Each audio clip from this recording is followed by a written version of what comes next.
नमस्कार बंधुरा केमन आছেন সবাই। आशा करी আপনারা সবাই खूब ভালো আছেন। তোফাস রান্না বান্নায় আপনাদের সবাইকে স্বাগত জানাই। আজ আমি রান্না করে দেখাবো পুর ভরা চাল কুমড়ো, অথবা এটাকে আমরা চাল কুমড়োর বড়াও বলে থাকি। এই রেসিপিটার অসম্ভব স্বাদ, ভেতরে পুর ভরা আর উপরটা একদম মুচমুচে, দেখতে যেমন সুন্দর খেতেও ভারী অপূর্ব। চলুন তাহলে ঝটপট দেখে নেই পুর ভরা চাল কুমড়োর বড়া আমি কিভাবে তৈরি করি। আর রেসিপিটা যদি ভালো লেগে থাকে তাহলে একটা লাইক করবেন, বন্ধু বান্ধবদের সাথে শেয়ার করবেন, আর আপনাদের মূল্যবান মতামত আমাকে কমেন্টের মাধ্যমে জানাতে ভুলবেন না। আর নতুন বন্ধু হয়ে থাকলে অবশ্যই চ্যানেলটা সাবস্ক্রাইব করে আমার পাশে থাকার অনুরোধ রইল।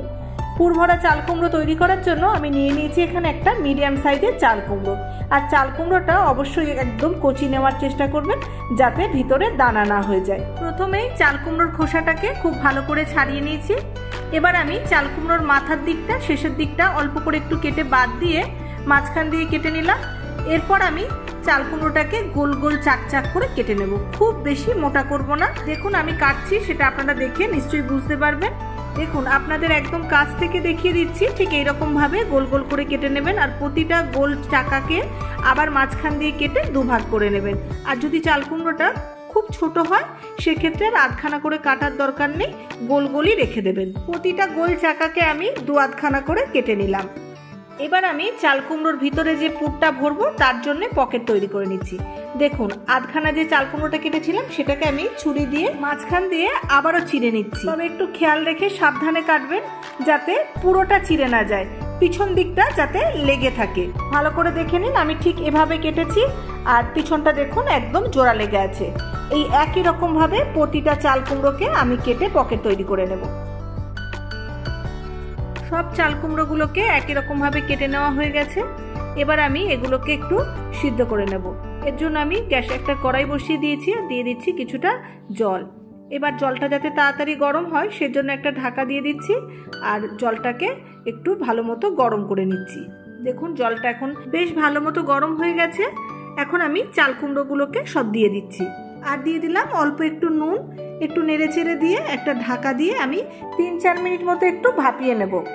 3-4 মিনিট মতো সিদ্ধ করা হয়ে গেছে। এবার এই চাল কুমড়ো টুকরোগুলোকে আমি জল থেকে ছেঁকে তুলে নিচ্ছি। তবে খেয়াল রাখতে হবে চাল কুমড়োগুলো যেন খুব বেশি সিদ্ধ হয়ে গলে না যায়। এই চাল কুমড়োগুলোকে আমি ঠান্ডা হতে দেব, আর পুরের জন্য মশলাটাকে রেডি করে নেব। এখানে আমি 2 রকম সর্ষে ঘন্টা 2 মতো জলে ভিজিয়ে রেখেছিলাম। আমি এখানে 1 টেবিল চামচ কালো সর্ষে আর 1 টেবিল চামচ সাদা সর্ষে নিয়ে নিয়েছি। আর নিয়ে নিয়েছি কোড়ানো নারকেল। আমি এখানে 3 টেবিল চামচের থেকে একটু কম নারকেল কোড়া নিয়ে নিয়েছি। মানে যতটা সর্ষে দিয়েছি তার থেকে পরিমাণে একটু বেশি নারকেল কোড়া দিয়ে দিয়েছি। আর দিয়ে দিচ্ছি 5টা কাঁচা লঙ্কা, অল্প নুন, আর 1 টেবিল চামচ চিনি, আর অল্প করে জল দিয়ে আমি এটাকে খুব ভালো করে বেটে নেব। দেখুন আমার এটা বেটে নেওয়া হয়ে গেছে, একদম মিহি করে খুব সুন্দর একটা পেস্ট তৈরি করে নিয়েছি। এবার সর্ষে আর নারকেল বাটাটা আমি ভেজে পুর তৈরি করে নেব। তার জন্য গ্যাসে কড়াই বসিয়ে দিয়েছি, আর দিয়ে দিচ্ছি অল্প একটু সর্ষের তেল। আর তেলটাকে খুব ভালো করে গরম করে নেব। তেল ভালো করে গরম করে নিয়ে সামান্য কালো জিরে দিয়ে দিলাম। আর ফোড়নটা ভাজা হয়ে গেলে আমি এর মধ্যে বেটে রাখা মশলাটাকে দিয়ে দিলাম। এবার নেড়ে চেড়ে খুব ভালো করে আমি এটাকে ভেজে নেব। পুরটা তৈরি করার সময় একটু ভালো করে নাড়তে হবে, যেহেতু এটা নারকেল দেওয়া আছে তাই খুব তাড়াতাড়ি কড়াইয়ের মধ্যে লেগে যাচ্ছে। একটু গ্যাসের আঁচটাকে কম করে দিয়ে আমি একটু সময় নিয়ে নেড়ে চেড়ে পুরটাকে ভেজে নেব। দেখুন কড়াই একটু একটু লেগে যাচ্ছে, বেশ ভালো মতো করে নাড়তে হবে। পুরটা ভাজতে ভাজতে একদম শুকনো করে নিতে হবে। এই পুরটা যেহেতু নারকেল আর সর্ষে বাটা দিয়ে তৈরি করছি, আর সাথে আমি নুন ঝাল মিষ্টি সবকিছু পরিমাণ মতো দিয়ে দিয়েছি, তাই এই পুরটাও খেতে কিন্তু অসাধারণ হয়। পুরটাকে আমি নেড়ে চেড়ে একদম শুকনো করে নিয়েছি। দেখুন আমি আপনাদের একটু দেখিয়ে দিচ্ছি, একদম শুকিয়ে গেছে, কোনো রকম নরম ভাব কিন্তু এর মধ্যে নেই। এটাকে আমি এবার নামিয়ে নিচ্ছি। এখন চাল কুমড়োগুলো পুরো ঠান্ডা হয়ে গেছে, আর পুরটাকেও একটু ঠান্ডা করে নিয়েছি। এবার এই চাল কুমড়োগুলোর মধ্যে পুরটা ভরে নেব।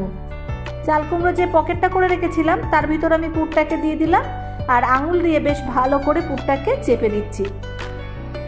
এবার চাল কুমড়োর মুখটাকেও আমি 2 হাতে করে চেপে বেশ ভালো মতো বন্ধ করে দিলাম। আর বাইরে যে পুরটা বেরিয়ে আসছে সেটাকে আঙুল দিয়ে ভালো করে চেপে মুছে নিলাম। এই একই রকম ভাবে আমি প্রতিটা চাল কুমড়োর ভেতরে পুর ভরে নেব। এই সুস্বাদু রান্নাগুলো এখন মানুষ প্রায় ভুলেই যাচ্ছে। ছোটবেলায় দেখতাম মা ঠাকুমাকে এইরকম ভাবে তৈরি করতে, তবে তখন এত মিক্সির ব্যবহার ছিল না, শিলে বেটেই কিন্তু তৈরি করতো। খেতে অপূর্ব লাগতো। কথা বলতে বলতে সব চাল কুমড়োগুলোর ভিতরে আমি পুর ভরে রেডি করে নিয়েছি। এবার আমি এই চাল কুমড়োগুলো ভাজার জন্য ব্যাটারটাকে তৈরি করে নেব। এর জন্য আমি একটা বাটিতে 3 টেবিল চামচ ময়দা নিয়ে নিচ্ছি, আর নিয়ে নিচ্ছি 2 টেবিল চামচ সুজি, 1 চা চামচ পোস্ত, আর 1/2 চা চামচ লঙ্কার গুঁড়ো, পরিমাণ মতো হলুদ, আর পরিমাণ মতো নুন, আর দিয়ে দিচ্ছি 1 চা চামচ সরষের তেল।